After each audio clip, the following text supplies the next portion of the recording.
selamat pagi, selamat berjumpa kembali saudara-saudara terkasih di dalam Tuhan Yesus.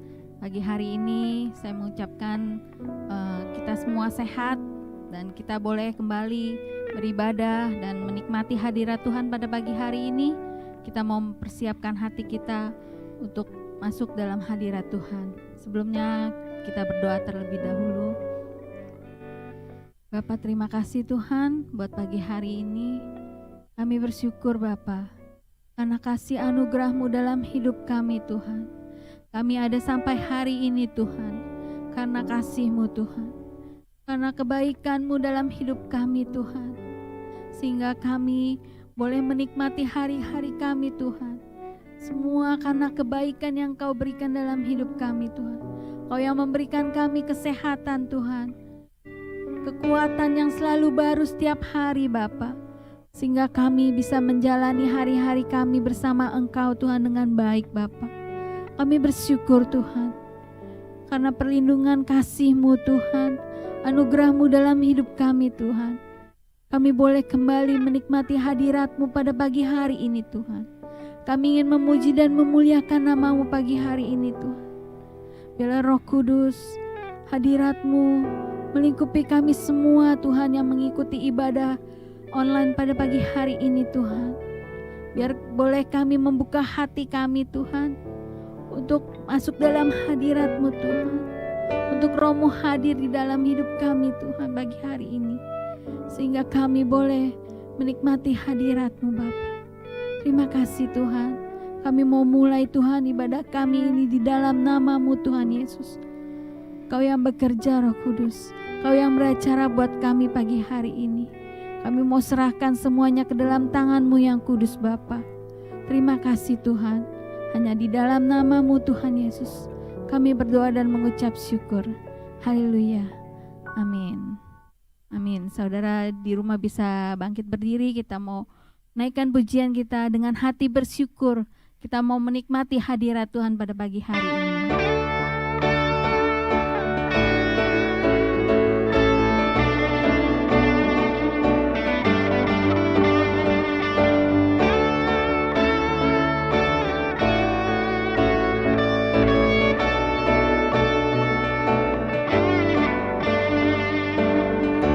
Dengan hati bersyukur masuki hadirat-Mu, membawa pujian bagi-Mu Yesus. Ku memandang wajah-Mu, bersuka di depan-Mu, sambil menceritakan kasih-Mu.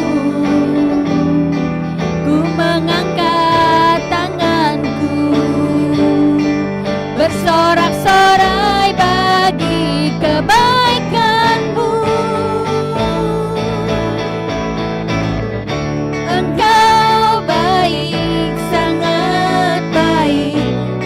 Setiamu tak pernah berubah. Engkau baik, sangat baik. Kasih setiamu tak pernah berubah. Amin. Dengan hati bersyukur kita masuki hadirat Tuhan, karena sebab Tuhan Dia yang sangat baik bagi kita semua. Amin.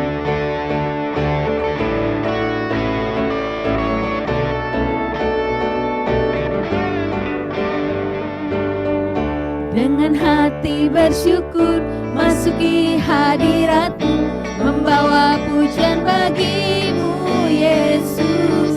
Ku memandang wajah-Mu, bersuka di depan-Mu, sambil menceritakan kasih-Mu. Ku mengangkat tanganku, bersorak-sorai bagi kebaikan-Mu.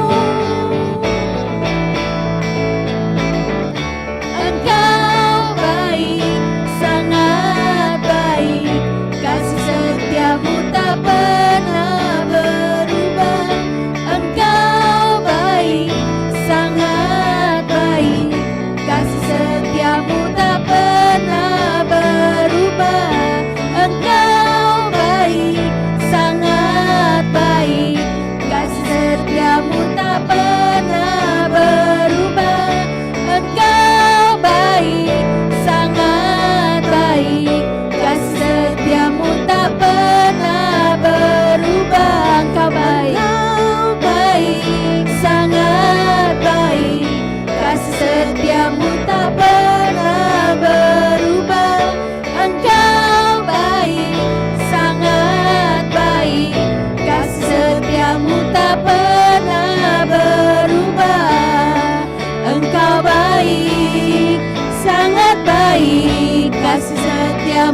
tak pernah berubah.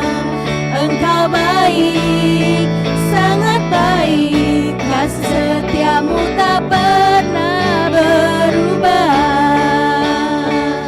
Oh, Engkau baik Tuhan, kasih setiamu tak pernah berubah, sekarang sampai selama-lamanya.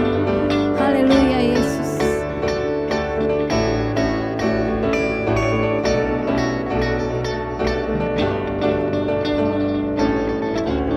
Amin. Tuhan kita sangat baik saudara, karena Tuhan adalah penolong yang selalu setia di dalam hidup kita. Haleluya Yesus.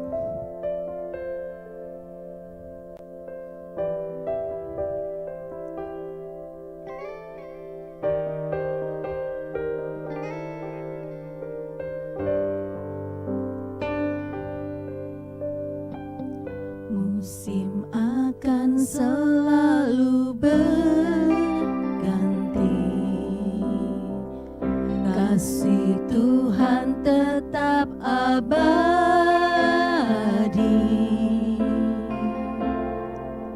tak pernah berubah sampai selamanya. Ku tetap percaya, ku yakin Tuhan memberkati, ku yakin Tuhan melindungi.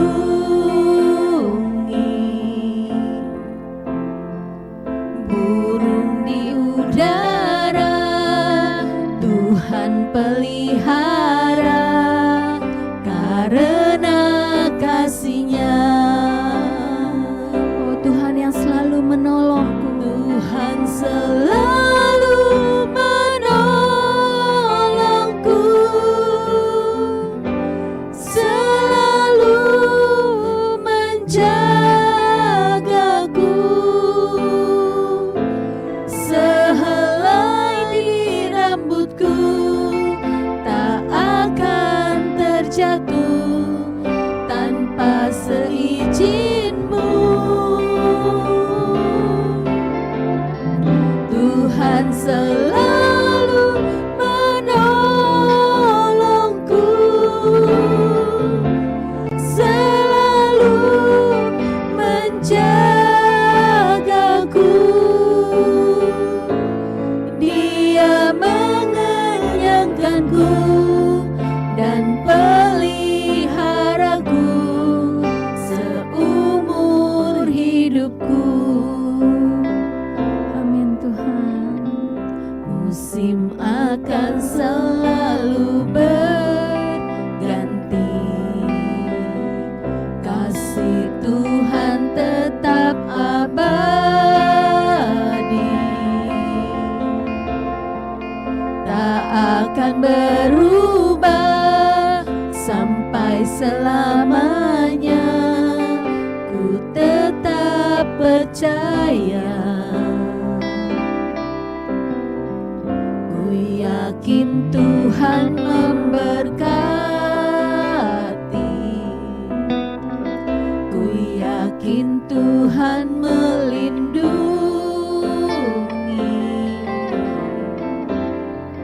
Burung di udara Tuhan pelihara, karena kasih-Nya.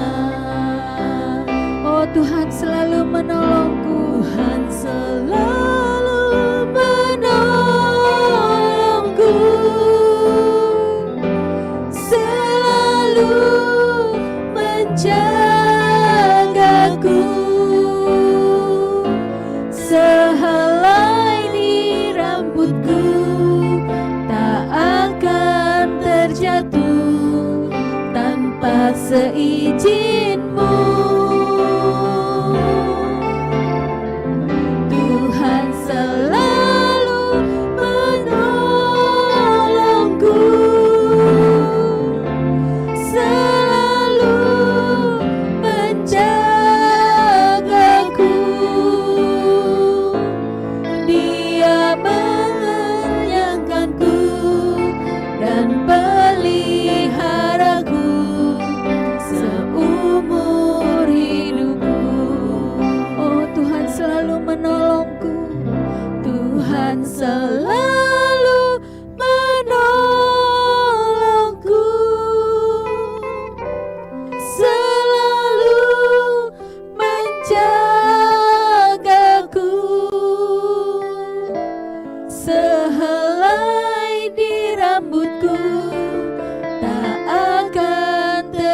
rambutku tanpa seizin-Mu.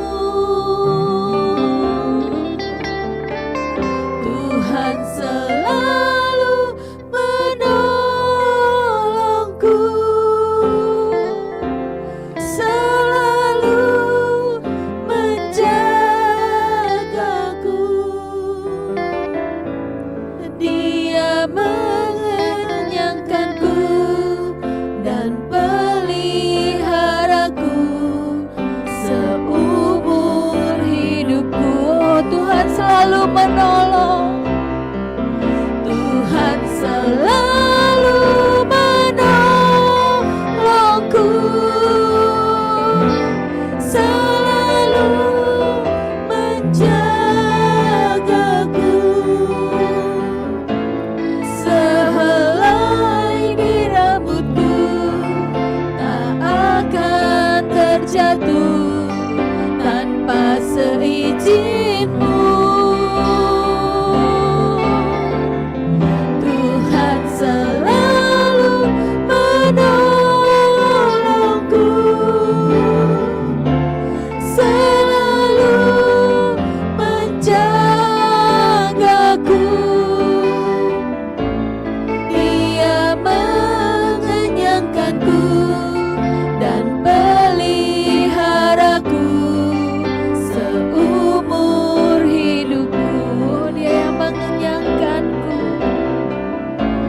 Dia mengenyangkanku dan peliharaku seumur hidupku.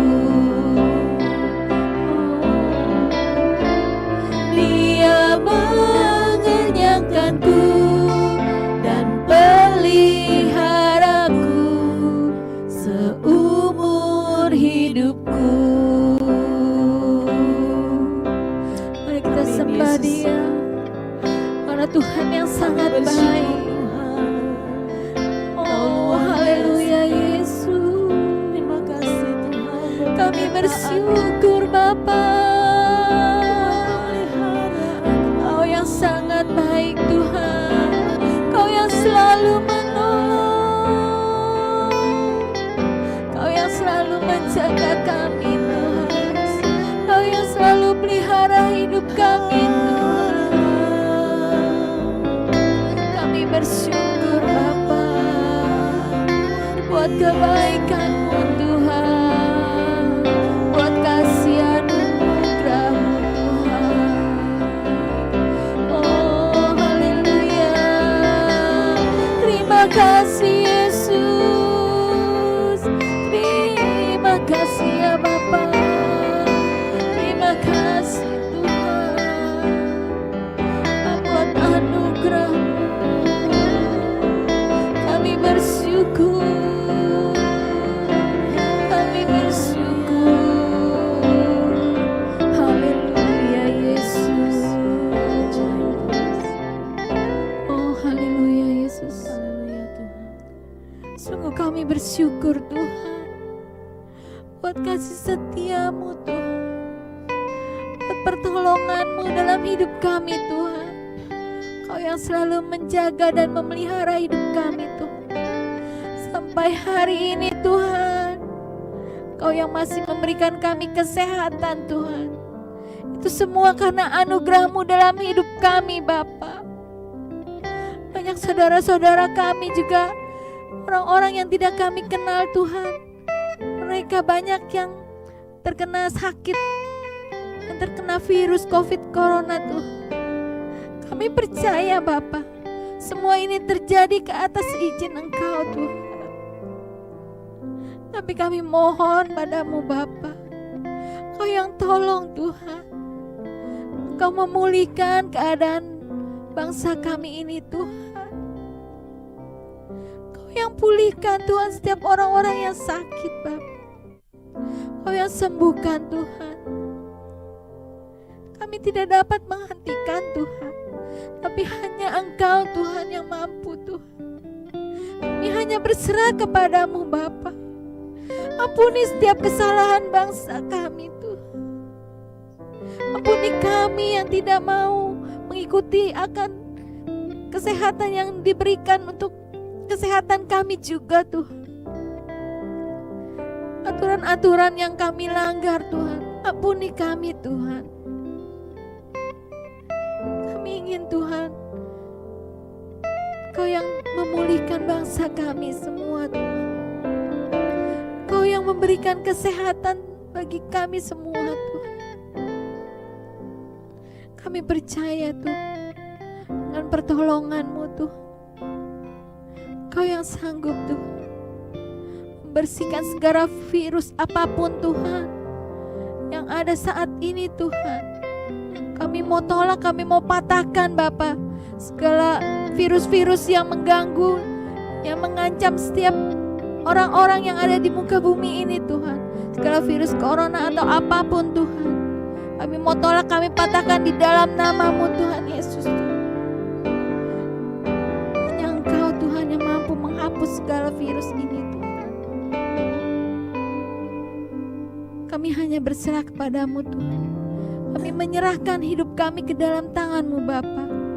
Karena hanya perlindungan yang daripadamu Tuhan, kami boleh terhindar dari segala sakit penyakit apapun Tuhan. Kami hanya berserah kepadamu Tuhan. Biar Engkau yang terus tutup bungkus kami Tuhan dengan kuasa darah-Mu Tuhan. Sehingga segala virus apapun Tuhan, sakit penyakit apapun Tuhan, kami mau tolak di dalam nama Tuhan Yesus Bapa. Kami percaya Tuhan, kuasa-Mu, mujizat-Mu akan terjadi Bapa buat bangsa kami Tuhan. Sehingga pemulihan akan terjadi buat bangsa kami Tuhan. Kami serahkan Tuhan keadaan bangsa kami ke dalam tangan-Mu yang kudus Bapa. Terima kasih Tuhan. Kami sebentar akan mendengarkan akan firman-Mu Bapa. Kau juga mempersiapkan hati kami Tuhan. Kau bukakan hati kami Tuhan, bagi jemaat-Mu yang mendengarkan ibadah online pada pagi hari ini Tuhan. Biarlah kami juga boleh mendengar akan perkataan dari firman-Mu Tuhan. Apa yang ingin Kau sampaikan melalui hamba-Mu Tuhan, Bapa Gembala kami Tuhan. Roh Kudus Kau yang mengurapi Bapa Gembala kami akan membawakan firman-Mu Tuhan. Apa yang ingin Kau sampaikan kepada kami Tuhan, biar Kau berbicara melalui hamba-Mu Tuhan.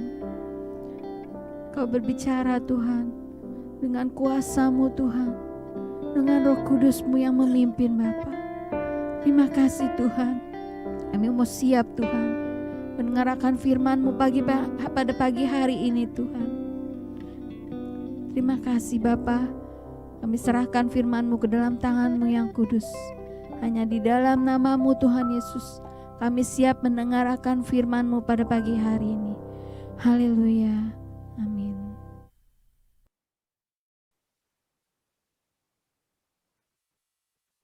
Shalom. Selamat pagi keluarga besar Happy Sword Family yang saya kasihi. Tentunya salam sehat dan tidak lupa kita harus bahagia bersama Tuhan kita Yesus Kristus. Jadi kalau saudara dan saya pada pagi hari ini boleh diizinkan ada, itu semua hanya karena kasih dan kasih karunia dari Bapa Surgawi, supaya kita hidup diberkati dan juga menjadi berkat. Saudara yang dikasihi Tuhan, apakah sudah menikmati firman Tuhan yang saudara terima, baik dari ibadah maupun renungan harian, yang tentunya saudara dengan melakukan dalam hidup dan aktivitas sehari-hari? Saya berharap dan doa saya supaya saudara sudah menjadi pelaku firman Tuhan dan juga sudah menikmati hasilnya. Pada kesempatan ini, saya mengucapkan syukur juga dan berterima kasih bagi saudara yang sudah turut berempati membantu hamba-hamba Tuhan yang isoman, dan juga saudara-saudara kita yang lain, baik melalui dana, obat-obatan maupun makanan. Ya, Tuhan Yesus pasti memberkati kemurahan hati saudara. Saudara yang dikasihi Tuhan, pada pagi hari ini saya mau katakan bahwa sebagai orang percaya, apalagi sebagai pengikut Kristus, sudah selayaknya dan sudah sepantasnya bahwa saudara dan saya menjadi pelaku firman Tuhan, sehingga mampu menampilkan hidup Kristus pada orang lain yang berada di sekitar kita. Dengan pengertian bukan kita pamer, ya bukan show off, tapi kita melakukan dengan apa adanya karena Tuhan berbuat sesuatu di dalam kehidupan kita. Dan apakah setelah 3 kali, ya 4 kali tentunya dengan hari ini, kita sebentar lagi akan menikmati firman Tuhan. Apakah setelah 3 kali dan 4 kali hari ini saudara mendengar dan menikmati firman Tuhan yang mengajarkan bagaimana dalam kehidupan dan aktivitas kita sebagai orang percaya sehari-hari, sebaiknya bahkan seharusnya sudah melibatkan Roh Kudus dengan yang namanya kesepakatan. Saudara, saya sempat mendengar melalui WhatsApp, panggilan WhatsApp ataupun video WhatsApp juga, bahwa dalam beberapa orang ini saya bersyukur.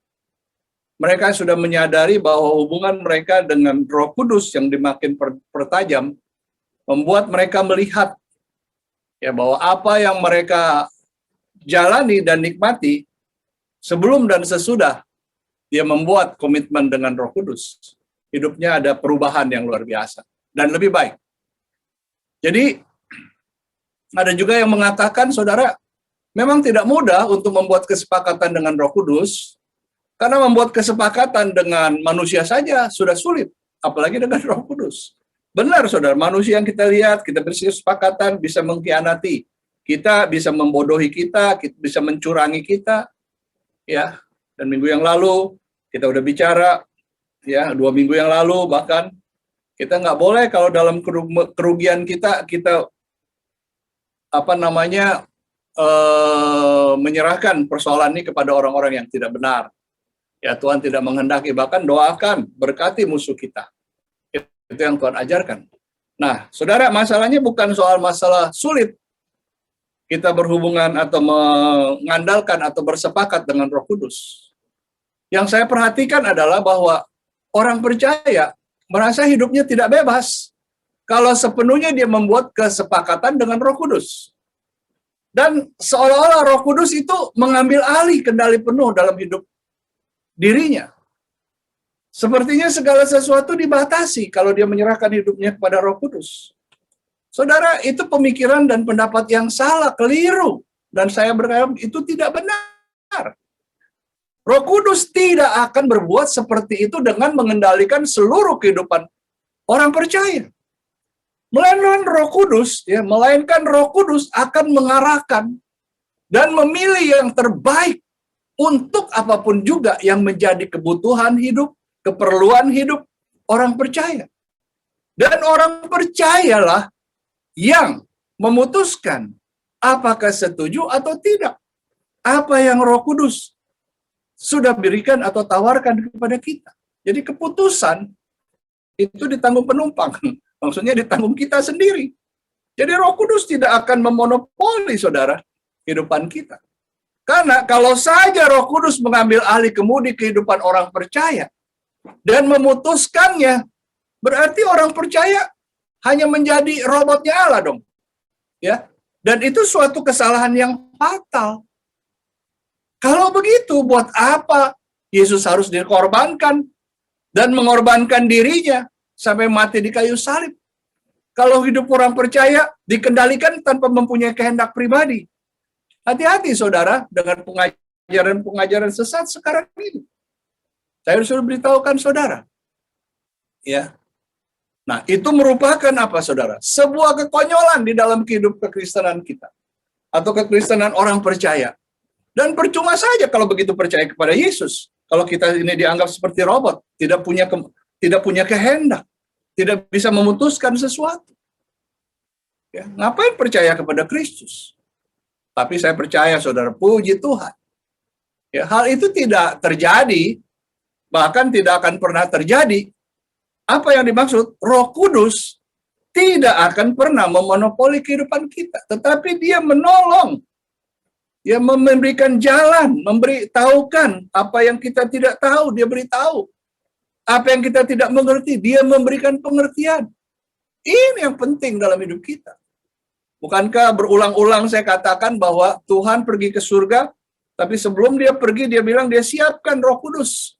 Roh kebenaran itu sebagai penolong dan sebagai penghibur dalam kehidupan kita. Supaya roh kebenaran ini menuntun kita, memimpin kita kepada jalan seluruh kebenaran daripada Allah sendiri.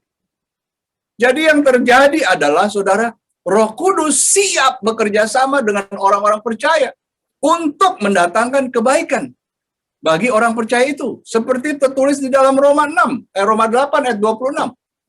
Ya. Demikian juga Roh membantu kita dalam kelemahan kita. Sebab kita tidak tahu bagaimana sebenarnya harus berdoa. Tetapi Roh sendiri berdoa untuk kita kepada Allah dengan keluhan-keluhan yang tidak terucapkan. Saudara, dalam konteks ini Roh Kudus bukan saja membantu orang percaya hanya dalam masalah doa seperti di ayat 26 dari Roma 8 ini. Melainkan ada juga bagaimana Roh Kudus sanggup membantu betapapun banyaknya dan rumitnya masalah dalam kehidupan orang percaya yang telah membuat kesepakatan dengan dia. Saudara, bukan hanya doa, tetapi apapun yang jadi kebutuhan kita. Kalau kita sudah mempunyai kesepakatan itu, berani menyerahkan hidup saudara dan saya untuk dipimpin, diarahkan oleh Roh Kudus. Makanya saya menasihati saudara, jangan tunda waktu untuk membuat kesepakatan dengan Roh Kudus. Jangan berlama-lama saudara bergantung kepada kemampuan, kepikiran, kepandaian, kebisaan saudara sendiri. Karena kalau terlambat saudara, banyak risiko yang tidak sanggup kita tanggung. Berapa banyak terutama di situasi pandemi ini. Banyak orang, saudara luar biasa. Ya, luar biasa saudara. Kita banyak orang nggak sanggup saudara. Dengan kesakitan-kesakitan yang dialami oleh terdampaknya COVID dalam hidup mereka. Ya, bahkannya banyak sekali juga yang nggak kuat dan akhirnya meninggal. Dan saya sudah katakan, saudara, kita tidak bisa sombong untuk kondisi sekarang. Orang kaya, orang hebat, orang terkenal di dunia ini, pejabat siapapun, paling tidak protokolnya hampir sama kalau untuk pemakaman. Nggak seperti dulu lagi bisa bereforia, banyak berpuluh-puluh beratus mobil bisa mengiring kalau dia seorang terkenal. Sekarang nggak bisa. Terbatas dan dibatasi. Inilah saatnya saudara saya mengajak, saya menasehati keluarga besar Happy Sword Family. Sudah seharusnya saudara betul-betul bergantung kepada Roh Kudus di masa pandemi ini. Yang banyak sekali sekarang kalau kita dengar-dengar berita, membuat kita pusing, bingung yang mana yang benar. Ada mutasi-mutasi yang baru. Namun saudara, apapun itu terjadi, saya mau mengatakan, kalau saudara dan saya hidup di dalam Roh Kudus, ada kesepakatan itu dia memimpin hidup kita. Amin. Dan satu hal yang penting, apa yang pemerintah katakan untuk kita mengikuti protokol kesehatan, ikuti saja. Vaksin, pakai masker 2 lapis, cuci tangan di air yang mengalir, hindari kerumunan, ikuti saudara. Dan itu baik. Itu juga yang saya ikuti. Ya, mulai dari pertengahan 2020, pertengahan Maret 2020 sampai hari ini. Sekali lagi, kalau saya boleh ada dan istri saya, keluarga saya, anak-anak saya, keluarga anak-anak saya bisa ada, itu semua karena anugerah dan kemurahan Tuhan. Karena saya selalu instruksikan kepada mereka, ikuti protokol. Ya, jangan melawan pemerintah, karena tidak ada pemerintah yang tidak dari Tuhan. Saudara, pemerintah sudah berbuat baik untuk kita. Vaksin gratis. Ikuti. Jadi saudara, menurut hemat saya, menurut pengalaman saya, saudara yang dikasih Tuhan, lebih mudah saudara dan saya membuat kesepakatan dengan Roh Kudus daripada kita membuat kesepakatan terhadap manusia. Kalau kita udah membuat kesepakatan terhadap Roh Kudus, maka waktu Tuhan izinkan kita membuat kesepakatan dengan manusia, entah dalam bidang usaha kerja, apapun juga, termasuk mungkin pelayanan, Karena dia yang memberitahu, ini orangnya seperti ini, kamu harus begini dan ini boleh, ini tidak boleh. Maka saya percaya, saudara dan saya lebih aman. Mengapa demikian, saudara? Membuat kesepakatan dengan Roh Kudus tidak akan pernah merugikan, bahkan mempersulit orang percaya. Termasuk saat orang percaya mengingkari kesepakatannya dengan Roh Kudus, Roh Kudus tidak akan menuntut sanksi kepada saudara. Yang ada hanyalah kerugian di pihak orang percaya. Yang tadinya, ya saudara, Roh Kudus mau bertanggung jawab atas semua kebutuhan dan persoalan hidup kita, hidup orang percaya. Dia bisa memberikan pertolongan, dia bisa memberikan penghiburan, bahkan dia menuntun saudara dan saya kepada jalan hidup yang dalam kebenaran. Saudara, sekarang dengan kita memutuskan hubungan dengan kesepakatan, maka orang percaya hanya berpegang kepada keputusannya sendiri. Dan otomatis orang percaya kembali kepada keadaannya semula, yaitu berjalan sendiri lagi. Akibatnya apa? Pusing dia. Bukankah kita banyak melihat orang yang percaya Yesus? Oh, bukan saja rajin ibadah, tapi rajin juga pelayanan. Pusing-pusing hidup. Kenapa, saudara? Sekali lagi, di zaman Roh Kudus bekerja sekarang ini di masa anugerah yang luar biasa. Dia tidak mau bersekutu dengan Roh Kudus sebagai pemegang kendali dalam pengertian. Dia akan menunjukkan jalan-jalan yang benar buat hidup kita. Dalam pekerjaan kita, usaha kita, aktivitas kita sehari-hari. Sehingga keputusan yang dia tawarkan, kita yang putusi, bukan dia. Setuju nggak dengan apa yang Roh Kudus sudah katakan? Kalau nggak setuju, jangan. Resiko juga ditanggung kita. Tapi kalau setuju, saya percaya nggak ada resiko. Adanya adalah hasil yang luar biasa. Saudara, makanya sekali lagi, ya jangan menunda waktu membuat sepakatan ini. Saudara yang dikasih Tuhan, mari kita kembali, kita menengok perumpamaan tentang anak yang hilang. Supaya kita jangan lupa, saya hanya ingatkan di sini, kita masih bicara mengenai kondisi si anak hilang ini. Ya, sehingga yang kita sudah mulai bicarakan tentang si anak bungsu ini, ya saudara, 3-4 bulan ini, dan 18 Juli, saya mulai berbicara, Roh Kudus menginginkan kita bicara tentang kesepakatan sampai hari ini. Kenapa si bungsu nggak bisa melipat gandakan harta warisan yang diberikan oleh ayahnya? Saudara, di samping memang dia tidak ahli berdagang mungkin, ya saya pernah bilang beberapa waktu yang lalu dia juga bodoh bahkan sombong. Maka kalau dilihat dari kondisi ini tidak ada kemauan atau tidak ada kerjasama dengan penolong, yaitu Roh Kudus di dalam kesusahannya. Karena dia diarahkan kepada kondisi yang parah, yang pahit, yaitu kesengsaraan yang dialami. Kita coba lihat dulu, tengok ayat terakhir yang kita baca, ya supaya ini saya mengingatkan, supaya kita tidak lupa. Ya. Lukas 15 ayat 16, lalu ia ingin mengisi perutnya dengan ampas yang menjadi makanan babi. Tetapi tidak seorang pun yang memberikan. Nah, saudara, saya mau memberikan tahu saja kenapa dia mau makan ampas babi, ya si bungsu ini. Untung nggak jadi, karena orang-orang atau teman rekan-rekan yang ada di situ entah kenal entah tidak kenal, entah sayang atau tidak sayang, maka mereka melarang, nggak boleh makan ampas babi itu. Apa yang dimaksud dengan ampas babi di sini? Saya coba mencari kebenaran daripada hal ini adalah ampas yang dimaksud di sini adalah yaitu kumpulan biji-bijian dari tanaman yang dinamakan pohon belalang, yang juga pernah dimakan oleh Yohanes Pembaptis, ya di Matius 3 ayat 4. Jadi biji-bijian ini berbentuk lonjong dan manis, ya tidak terlalu besar. Jadi ini sering pada waktu itu menjadi makanan, maaf kata, orang-orang yang benar-benar miskin. Bayangkan saudara, orang-orang pada waktu itu makan yang seperti babi makan. Dan itulah kehidupan orang yang tidak mau bergantung kepada Roh Kudus.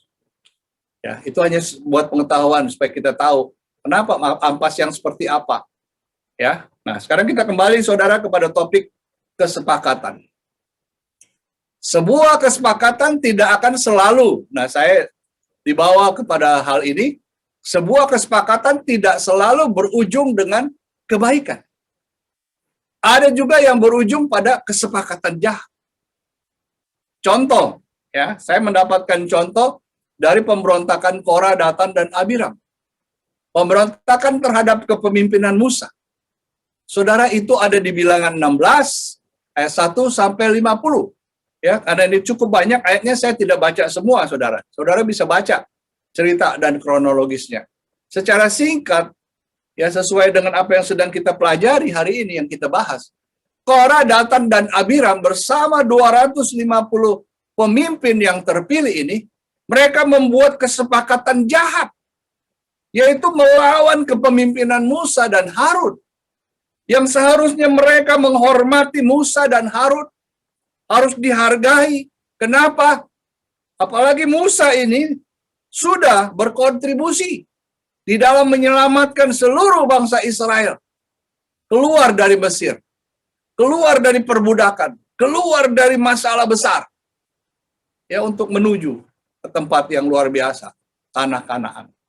Nah, saudara, dan perlu diingat dan dicatat bahwa Musa memimpin bangsa Israel ini bukan atas kemauannya sendiri. Bahkan sebenarnya dia menolak karena dia rasa dia tidak mampu. Tapi dengan berbagai cara Tuhan menunjukkan bahwa Tuhan menyertai dia. Ya. Jadi Tuhan pada akhirnya memilih dan menetapkan dia sebagai pemimpin untuk memimpin bangsa Israel keluar dari Mesir, dari perbudakan. Saudara yang dikasihi Tuhan, kalau kita mengingat sampai di sini, betapa kita bersyukur kepada Tuhan. Dulu juga saudara dan saya hidup di dalam perbudakan dosa, perbudakan kutuk keturunan dari Adam dan Hawa.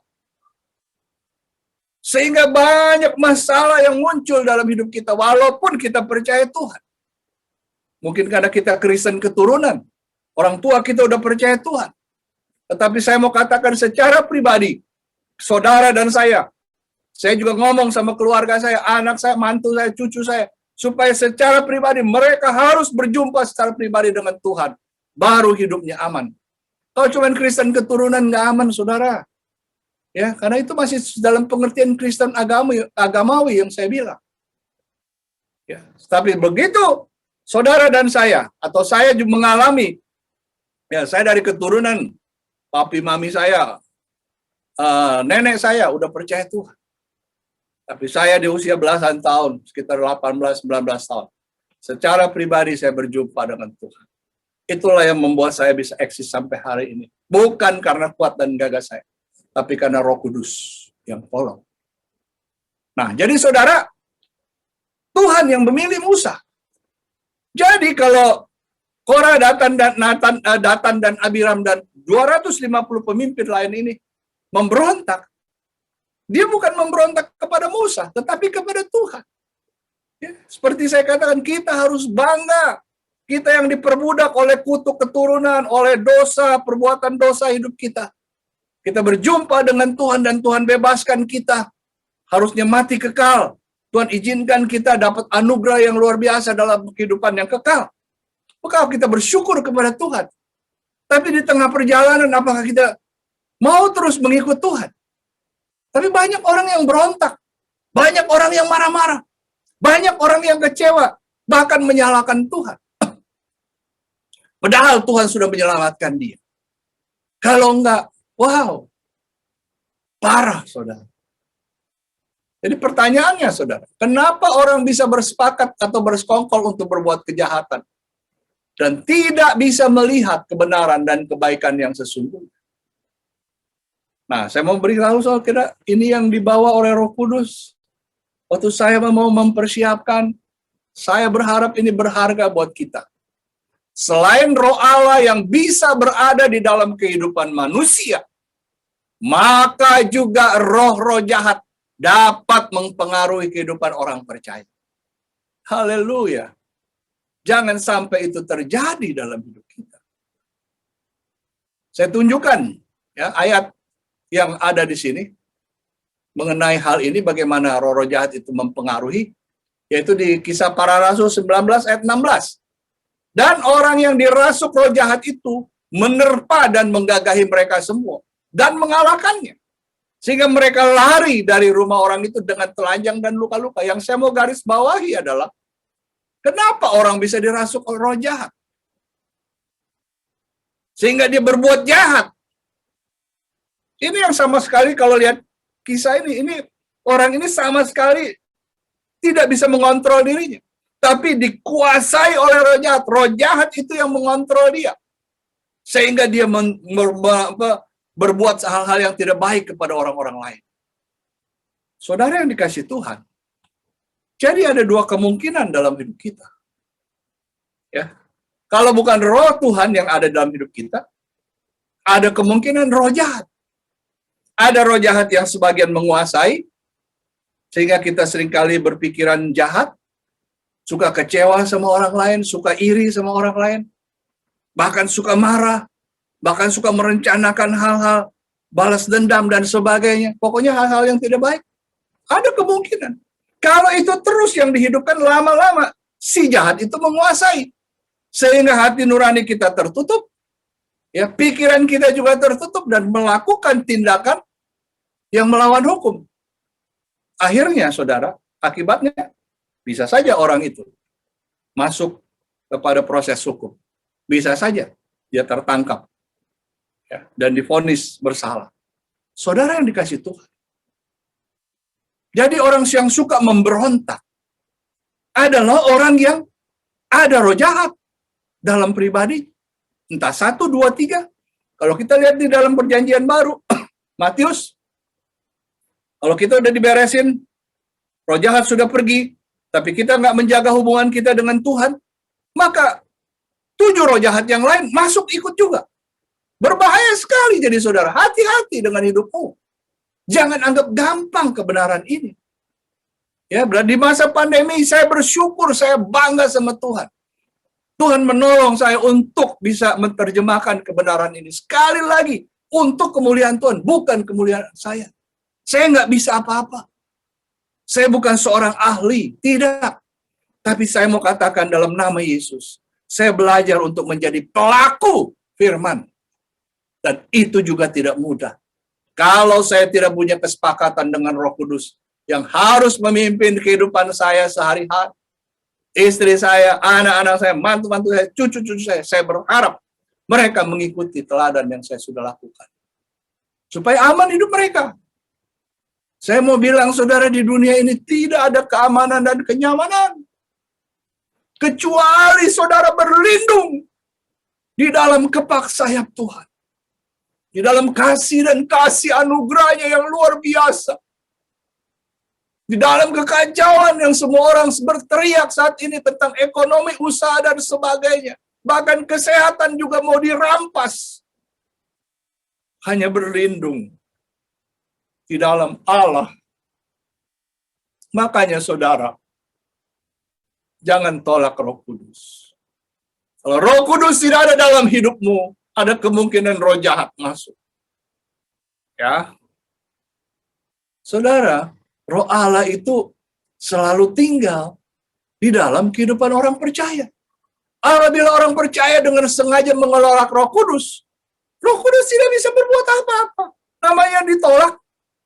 Dia bukan pemaksa. Kalau ditolak ya sudah. Dia akan berdiam diri. Makanya kita seringkali kenapa hidup kita susah. Hidup kita menderita. Persoalan silih berganti nggak pernah selesai. Iblis sengaja saudara membuat kita frustrasi. Iblis sengaja membuat kita akhirnya membuat pikiran yang singkat. Karena hati dan pikiran kita sudah tertutup. Apalagi di masa pandemi, sudahi sajalah hidup ini. Percuma toh. Ikut Tuhan, tapi susah terus. Dalam nama Yesus saya mau katakan saudara. Ikut Tuhan tidak susah. Karena Tuhan tidak pernah menjanjikan bahwa ikut dia susah. Memang kita harus mengalami kesusahan dan penderitaan karena nama Yesus. Tapi karena nama Yesus juga, saudara diluputkan dari penderitaan itu. Oh, haleluya. Saudara akan dimerdekakan. Saudara akan ada di dalam jalan kemenangan. Bukan sekedar menang. Itu yang dijanjikan Tuhan. Jadi sekali lagi, melekat dengan Roh Kudus. Buat kesepakatan dengan Roh Kudus. Jadi selama orang percaya mempunyai hubungan yang melekat dengan Roh Kudus atas kesepakatan itu. Dengar baik-baik, saudara. Tidak mungkin roh jahat bisa masuk di dalam kehidupan. Namun apabila orang percaya tidak mempunyai hubungan yang melekat dengan Roh Kudus, roh jahat bisa masuk dan menguasai seperti Raja Saul. Ini saya angkat sedikit, saudara. Ya, tapi saya tidak bicara tentang Saulnya bagaimana, tapi ini ayat yang menunjukkan bahwa berpotensi kita roh jahat masuk. Ya, tapi hati-hati waktu saya membaca ini juga hati-hati. Karena ini bisa kita gagal paham nih kalau kita nggak sungguh-sungguh dalam pertolongan Roh Kudus. Dan saya coba mencari kebenaran dari referensi juga ayat ini. Ya, 1 Samuel 16 ayat 14. Tetapi roh Tuhan telah mundur daripada Saul, dan sekarang ia diganggu oleh roh jahat yang daripada Tuhan. Wah, saudara. Jadi saat roh Tuhan mundur, roh jahat masuk. Tapi ingat, saudara, jangan terkecoh dengan kalimat roh jahat yang dari Tuhan. Tuhan nggak pernah sengaja memberikan atau dia tega memberikan roh jahat itu masuk di dalam kehidupan seseorang. Ya, jangan diasumsikan seperti itu. Yang dimaksud di sini adalah Tuhan mengizinkan. Kalau orang itu nggak bisa melekat sama Tuhan, iblis tahu dan dia mau masuk, ya Tuhan nggak bisa berbuat apa-apa. Karena kalau Tuhan nggak bisa istilahnya nggak bisa mengendalikan hidup seseorang, ya pasti yang tadi saya bilang roh jahat, iblis. Mengapa demikian? Nah, kita lihat, saudara, ini ada satu contoh yang menarik luar biasa. Saya bersyukur Tuhan ajarkan kita seperti ini supaya kita hati-hati dalam hidup kita. Jangan hanya jadi Kristen. Ya, Kristen itu agama, saudara. Tapi pengikut Kristus itu berarti hidup di dalam Kristus, meneladani apa yang Yesus katakan. Firman yang dia katakan itu bukan cuma hidup, tapi menghidupkan kita. Karena tidak ada kebenaran lain kecuali di dalam firman Allah yang hidup itu. Oh, dahsyat, luar biasa. Saudara yang dikasih Tuhan, kalau tidak diizinkan, dia tidak akan masuk roh jahat itu. Mari kita lihat kisah Ayub. Ya, saya coba untuk membicarakan ini beberapa ayat, tapi saya nggak bahas semua. Saya hanya ingin menunjukkan bagaimana kok si jahat ini, si iblis ini bisa memporak-porandakan kehidupan si Ayub ini yang dalam kondisi aman dan nyaman. Ya, ada sedikit dialog, saudara, yang di sini. Ayub 1 ayat 6 dimulai, pada suatu hari datanglah anak-anak Allah menghadap Tuhan, dan di antara mereka datanglah iblis. Jadi saya nggak uraikan secara bagaimana, tapi yang saya mau tunjukkan dalam beberapa ayat ini adalah, kalau iblis bisa berbuat sesuatu kepada orang percaya, itu bukan berarti Tuhan yang suruh, tapi Tuhan mengizinkan. Dan dia lihat, saudara, bagaimana hubungan orang ini dengan Tuhan. Tuhan nggak semena-mena juga langsung setiap orang diberikan seperti itu. Roh jahat mau masuk, boleh. Enggak, dia tahu. Seperti Ayub. Nah, kita baca dulu supaya kita jangan gagal paham juga. Ya. Maka bertanyalah Tuhan kepada iblis. Jadi tadi iblis lagi ikut juga jalan-jalan nih kitanya. Ya kan? Pandemi ini kita nggak bisa jalan-jalan, saudara. Tapi iblis lebih hebat.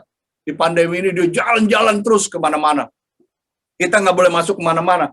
Tapi dia masuk ke rumah kita. Kalau kita nggak mau jaga, bahaya nih, saudara.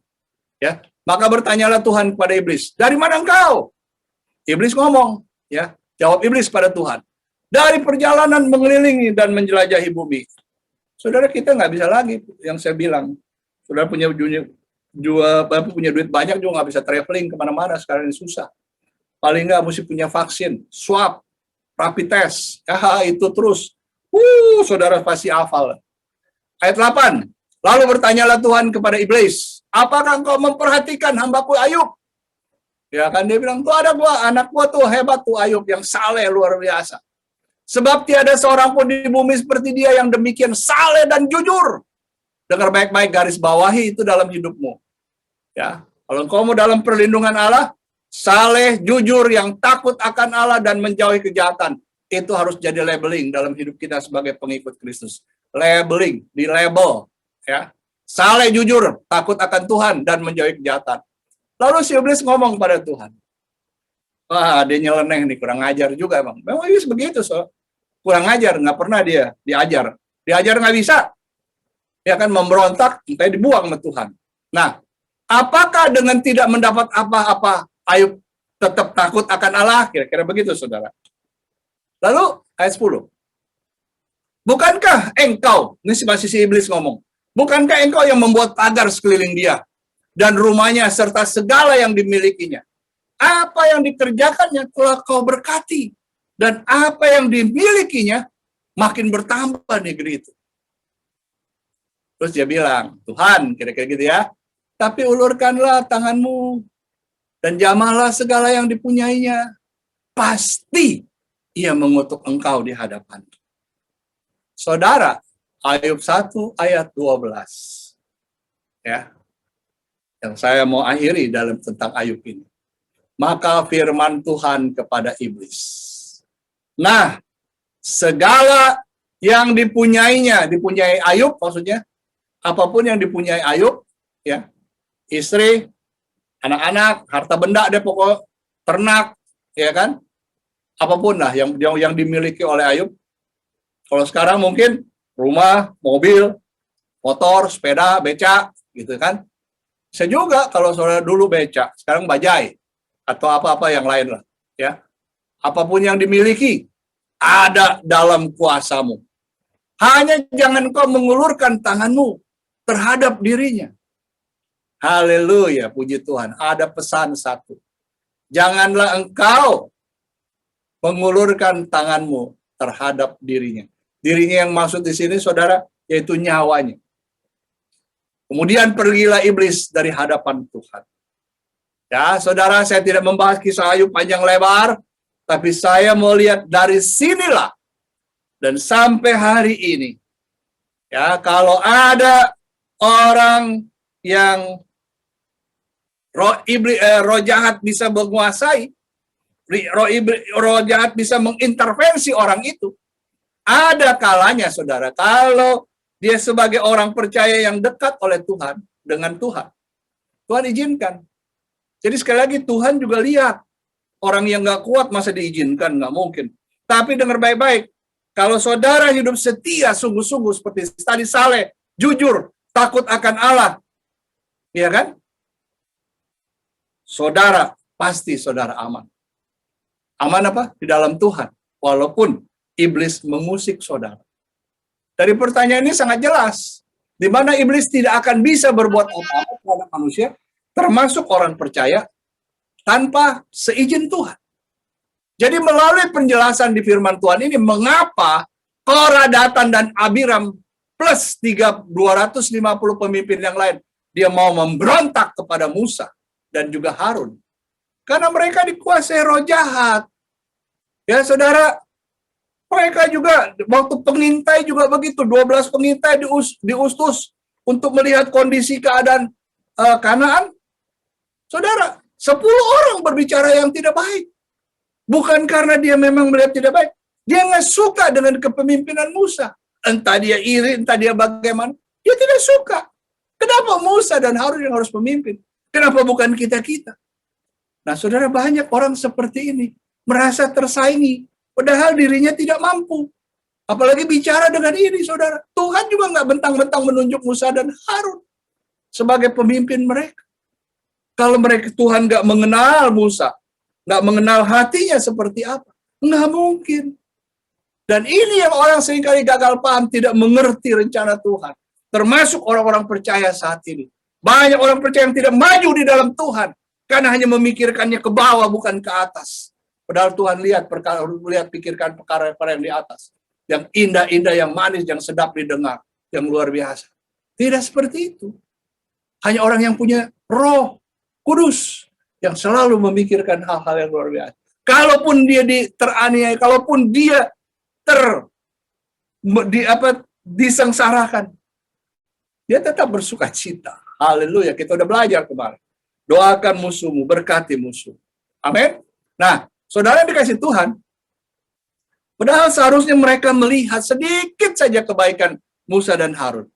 Kan mereka sudah bawa seluruh bangsa Israel keluar dengan bersusah payah kalau boleh dibilang. Tidak gampang. Lagi-lagi jalan belum sampai dikejar oleh tentara daripada orang-orang Mesir. Untung, ya kalau bilang gitu, untung. Di kiri kanan ada tebing, gunung. Di depan ada laut. Di belakang ada tentara musuh. Bagaimana? Sekali lagi Roh Kudus, dalam hal ini Bapa kita Yahweh. Tuhan nggak pernah kehilangan akal. Hanya tongkat kayu yang tidak ada gunanya.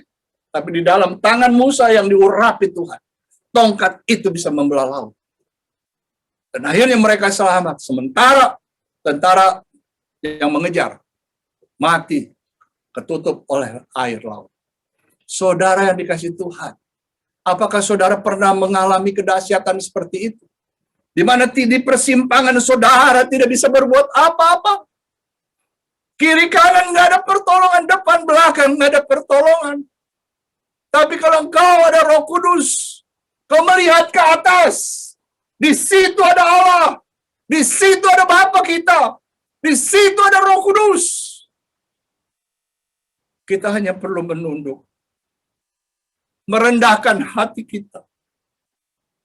Tuhan, aku serahkan semua pergumulan ini, karena aku telah bersepakat dengan Roh Kudus untuk menyerahkan masa depanku, menyerahkan keluargaku, menyerahkan ekonomiku, menyerahkan pendidikan anak-anakku, menyerahkan kesehatanku, dan apapun yang ada hidup dalam hidupku, hanya kepada kehendak dan pimpinan Roh Kudus. Karena hanya Dia yang mampu menunjukkan apa yang harus aku lakukan. Kalau engkau bisa berkata seperti itu, saudara, oh dahsyat, luar biasa. Dan Tuhan menyatakan tindakannya melawan pemberontak itu. Korah, Datan, dan Abiram, saudara. Pada akhirnya. Ya, bukan pengusaha yang membalas kepada dia karena dimaki-maki. Kalau kita, saudara, dimaki-maki oleh orang lain, kita kalau nggak ada Roh Kudus, kok kita bisa marah-marah, saudara. Makanya bersyukur kalau kita tahu Musa dibilang orang yang lembut hatinya. Pantas, saudara. Makanya saudara, Musa dihina, Musa ditekan, Musa dilakukan apapun. Ya, walaupun mungkin ada sedikit marah secara manusia, tetapi yang lebih marah adalah Tuhan. Mari kita lihat Bilangan 16, ya. Ada beberapa ayat ini yang menunjukkan bahwa Tuhan yang membela. Mari kita akan membaca, perhatikan, saya baca dengan cepat saudara karena waktu. Maka berfirman Bilangan 16 ayat 23 mulai. Saudara nanti baca di rumah Bilangan 16 ayat 1 sampai 50 ya. Saya mulai ayat 23. Maka berfirmanlah Tuhan kepada Musa, katakanlah kepada umat itu, pergilah dari sekeliling tempat kediaman Korah, Datan, dan Abiram. Lalu pergilah Musa kepada Datan dan Abiram, dan para tua-tua Israel mengikuti dia. Berkatalah ia kepada umat itu, baiklah kamu menjauh dari kemah orang-orang fasik ini, dan janganlah kamu kena kepada sesuatu apapun dari kepunyaan mereka, supaya kamu jangan mati lenyap oleh karena segala dosa mereka. Maka pergilah mereka dari sekeliling tempat kediaman Korah, Datan, dan Abiram. Keluarlah Datan dan Abiram lalu berdiri depan pintu kemah. Mereka bersama-sama dengan istrinya, para anaknya, dan anak-anak yang kecil. Sesudah itu berkatalah Musa, dari hal ini kamu akan tahu bahwa aku diutus Tuhan untuk melakukan segala perbuatan ini, dan hal itu bukan dari hatiku sendiri. Jika orang ini nanti mati seperti matinya setiap manusia, dan mereka mengalami yang dialami setiap manusia, maka aku tidak diutus Tuhan.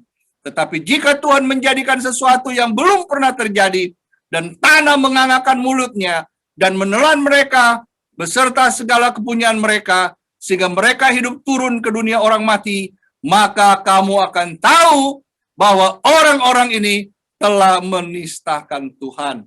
Baru saja ia selesai mengucapkan segala perkataan itu, maka terbelahlah tanah yang dibawahnya, dan bumi membukakan mulutnya, dan menelan mereka dengan seisi rumahnya, dan dengan semua orang yang ada pada Korah, dan dengan segala harta milik mereka. Saudara, yang selanjutnya saudara bisa baca. Jadi saudara, Tuhan bicara pada Musa, jangan kasih orang-orang lain ada di dalam bersentuhan juga dengan keluarga Korah, Datan, dan Abiram ini. Bahkan jangan menyentuh harta apapun. Pergi jauh-jauh dari lingkungan itu. Wah, saudara yang dikasih Tuhan. Kalau Tuhan yang bertindak, celaka. Saudara. Makanya saya mau katakan, pada kesempatan ini, saudara yang saya sangat kasihi, di masa sulit ini saya juga tahu beberapa, kecuali yang tidak saya tahu. Ada beberapa orang yang terdampak. Ya, saya juga mau besuk, datang juga cuma nggak bisa, rumah sakit tidak mengizinkan. Atau tidak boleh memang dikunjungi. Memang saat ini saudara, apapun kita harus menghadapi sendiri. Ya, isoman sendiri. Orang bisa berbuat apa? Memberikan dana, memberikan makanan, memberikan vitamin. Tapi ingat saudara, Tuhan yang menentukan kita harus hidup atau mati. Sekali lagi saudara, hargai. Jangan punya sifat memberontak. Seperti Korah, Datan, dan Abiram. Dan pada akhirnya saudara bisa tahu dari apa sebagian yang saya baca dari Bilangan 16 ini. Kalau kita melihat itu, pikir-pikir, kok bisa ya? Tuhan buat seperti itu. Oh bisa! Sebab dia Allah yang dahsyat luar biasa. Dia punya powerful, kuasa yang dahsyat. Jangankan tangannya bergerak. Dia ngomong saja, nafasnya saja bisa membunuh orang. Bumi terbelah. Heran saudara. Hanya keluarga Datan, Korah, Datan, dan Abiram berserta tadi ditulis anak-anak kecil masuk semua dalam bumi ditelan. Saudara, jangan main-main. Bukan waktunya kita mempermainkan Tuhan hari ini.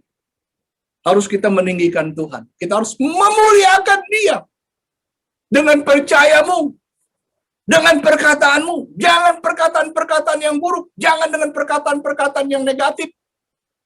Tapi perkataan-perkataan yang bawa kemenangan, terutama buat dirimu sendiri. Tuhan mah nggak penting perkataan pemenangan, karena memang dia sudah menang kok. Tapi saudara, jangan bilang hidup ini susah. Jangan bilang gua sedang sakit, walaupun saudara sakit. Katakan aku sembuh dengan pertolongan Tuhan. Iman harus bangkit saudara sekarang ini. Kalahkan kedagingan kita. Ya, saya pernah berulang-ulang bilang, hari inilah saatnya. Saudara, di pandemi ini, setiap orang percaya diuji, menyangkal diri dan pikul salib. Harus mengerti dalam hidup ini. Sehingga engkau tidak mengeluh. Jadi apabila orang percaya telah membuat kesepakatan Roh Kudus, apakah iblis masih bisa berbuat sewenang-wenang? Haleluya. Saya cuma bilang, tidak bisa. Iblis tidak akan buat sewenang-wenang dalam hidupmu. Ya, jangankan dia masuk, memantau di depan pintu aja Tuhan sudah hancurkan dia, pergi. Kenapa? Ini anakku. Kau tidak bisa berbuat apa-apa. 1 Korintus 3 ayat 17 menunjukkan kebenaran ini. Jika ada orang yang membinasakan bait Allah, maka Allah akan membinasakan dia. Sebab bait Allah adalah kudus, dan bait Allah itu ialah kamu. Kalimat jika ada orang yang membinasakan bait Allah, di sini ada dua hal yang waktu itu yang di Korintus dikatakan karena Rasul Paulus bicara kepada jemaat di Korintus, di mana waktu itu banyak pengajar-pengajar sesat. Ya, kalau tadi kita lihat di situ si Musa bilang ini orang fasik, Korah, Datan, dan Abiram ini orang fasik. Orang fasik itu adalah bukan orang kafir, tapi orang yang udah mengenal Allah, tapi berpaling hatinya, maka merencanakan jahat lagi. Ya, untuk pemimpin yang Tuhan sudah tanamkan, sudah tetapkan dia sebagai pemimpin. Hati-hati jadi melawan Tuhan. Dan orang yang melawan Tuhan, saudara lihat akibatnya seperti itu.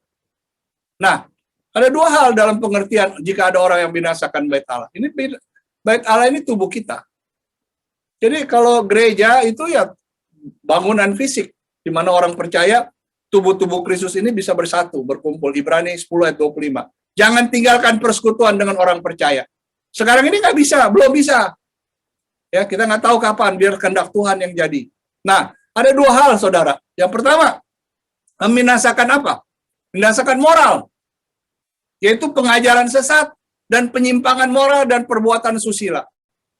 Berapa hari yang lalu ada orang bertanya, ya saudara, mengenai beberapa hal. Saya bilang, kamu tahu ini dari mana? Dari YouTube.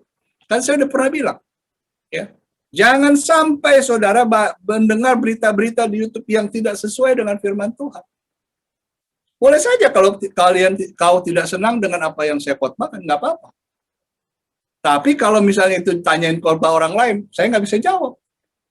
Tanyalah kepada orang itu. Dan saya bisa membenarkan khotbah dari orang itu berdasarkan pengalaman saya bersama dengan Tuhan. Jadi saudara, banyak hal-hal yang bisa membuat terkontaminasi pikiran kita. Ya. Salah satu hal saya juga bangga, saudara. Subscriber kita tidak terlalu banyak, karena memang kita bersyukur orang-orang pilihan. Nggak penting banyak.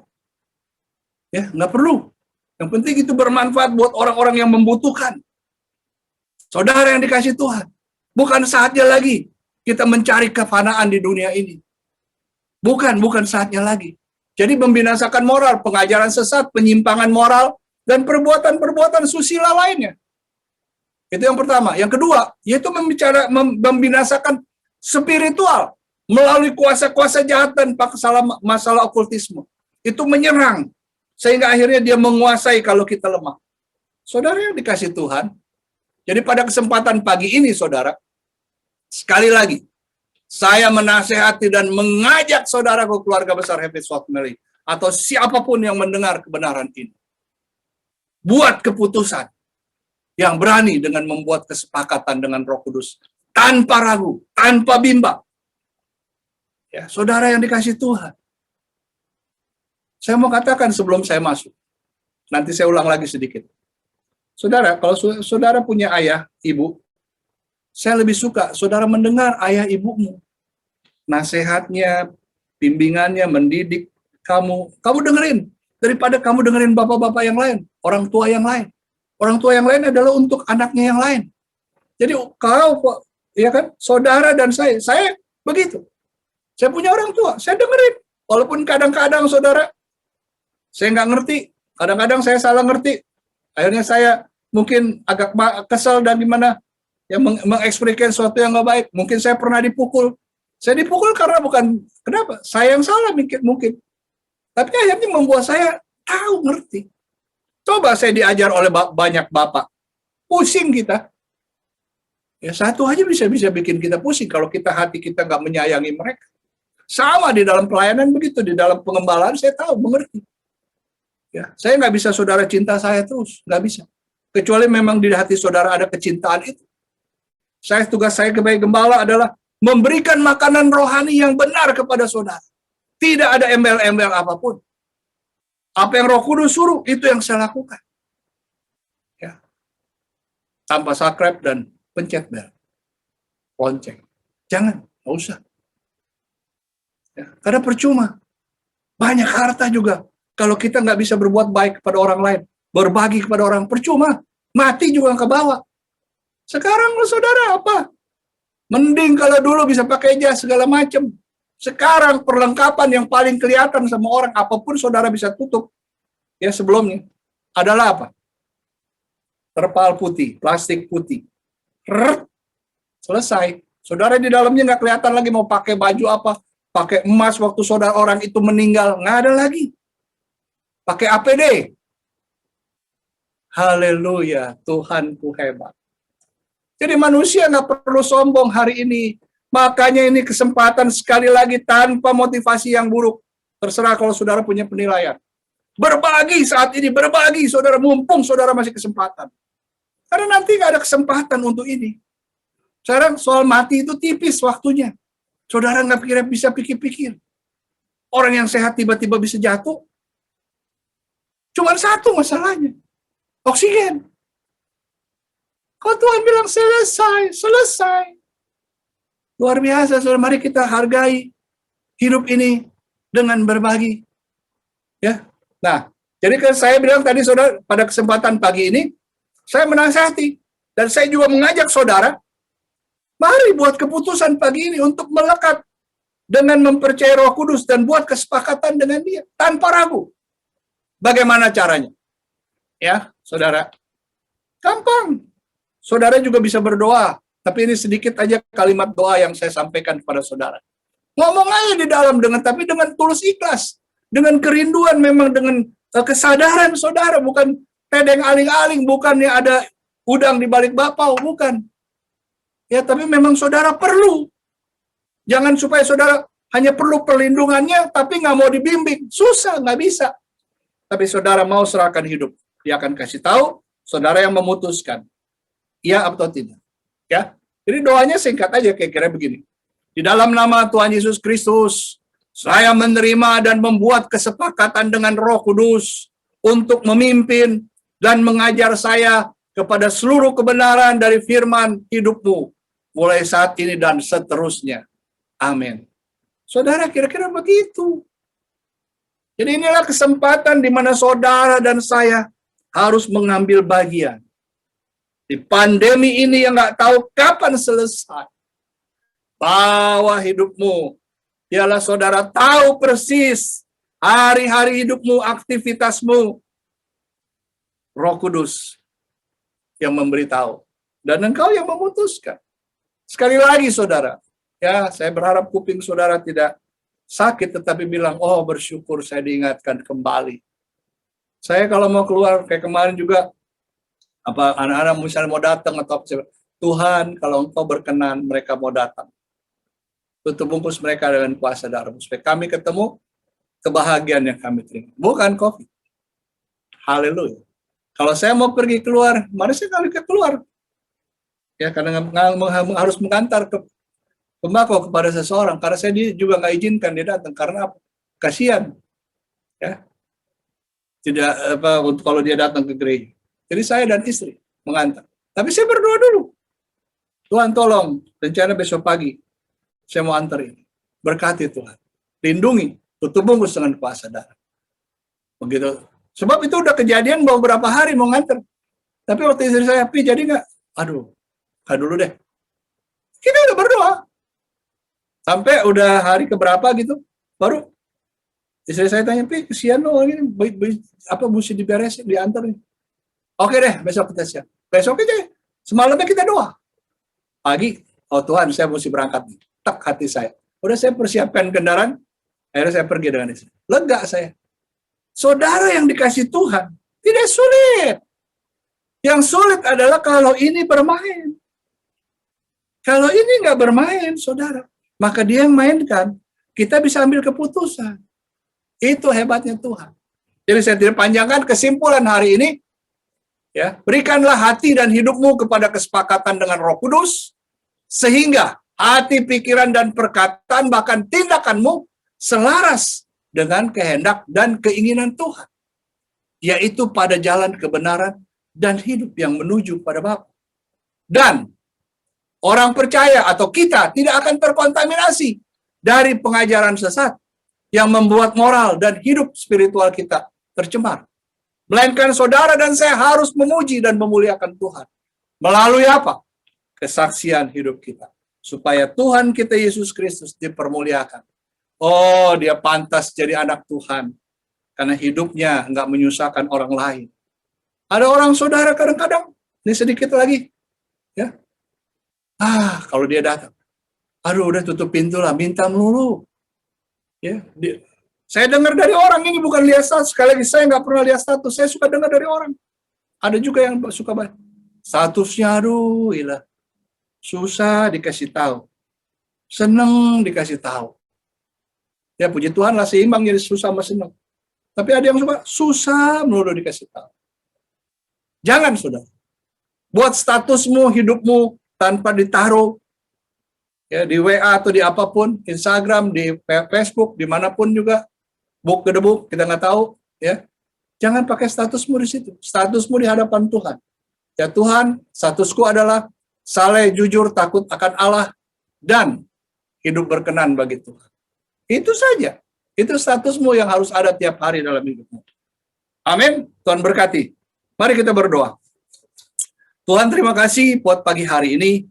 Sekali lagi hanya perkenanan-Mu, kasih dan kuasa-Mu kami boleh sehat, kami boleh beribadah pagi ini, dan kami tidak mau melewatkan kesempatan-kesempatan yang Kau berikan. Walaupun kami belum bisa bertatap muka, tapi kami suka karena Engkau hadir di dalam pribadi kami, di rumah tangga kami masing-masing, di keluarga kami. Kau memberi makan kami secara luar biasa untuk rohani kami, supaya rohani kami kenyang, sehingga imun stamina rohani kami kuat di dalam Tuhan. Terima kasih Bapak buat pagi hari ini. Biarlah firman-Mu tidak berlalu. Suara hamba-Mu boleh berlalu dan dilupakan. Tapi kebenaran yang kami sudah terima harus ada di dalam kehidupan kami, di hati kami. Bertumbuh dan berbuah banyak. Nama Tuhan dimuliakan karena buah itu dinikmati orang lain. Terima kasih Bapak buat kasih setia Tuhan. Malah pada pagi hari ini kami akan berpisah Tuhan. Saudara boleh angkat kedua tanganmu. Arahkan hati dan pikiranmu, fokuskan kepada Kristus. Pada pagi hari ini, Tuhan memberkati engkau dan melindungi engkau. Tuhan menyinari engkau dengan wajah kemuliaannya dan memberikan engkau kasih karunia. Tuhan juga menghadapkan wajahnya kepadamu dan memberikan engkau damai sejahtera. Maka keluargaku yang saya kasihi dalam Yesus Kristus, terimalah dan nikmatilah berkat dan kekuatan daripada Allah Bapa, kasih dan damai sejahtera dari Tuhan Yesus Kristus, serta persekutuan penghiburan sukacita daripada Roh Kudus, menyertai hidupmu, mewarnai seluruh aktivitasmu, kesehatanmu, mulai hari ini sampai dengan Maranatha, Tuhan Yesus datang yang kedua kali. Orang yang mau melekatkan diri dan membuat kesepakatan dengan Roh Kudus dan mau berjalan sesuai dengan arahan Roh Kudus, katakan dengan iman. Amin. Shalom saudara, sampai berjumpa di ibadah-ibadah yang lain, di renungan pagi juga. Tetap kuat, tetap sehat, dan Tuhan memberkati. Amin.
Tanganmu menyertai aku dan melindungi aku.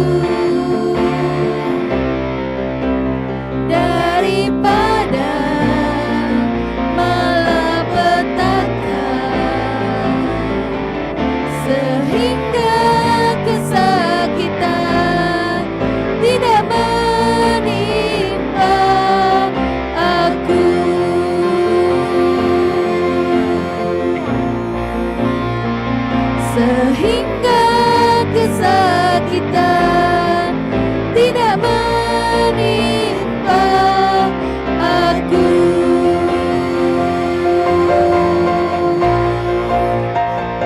Sehingga kesakitan tidak menimpa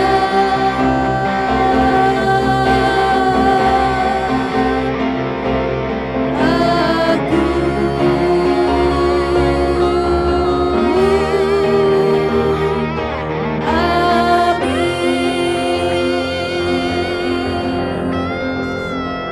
Tuhan Yesus memberkati. Terima kasih. Sampai bertemu di ibadah online minggu depan.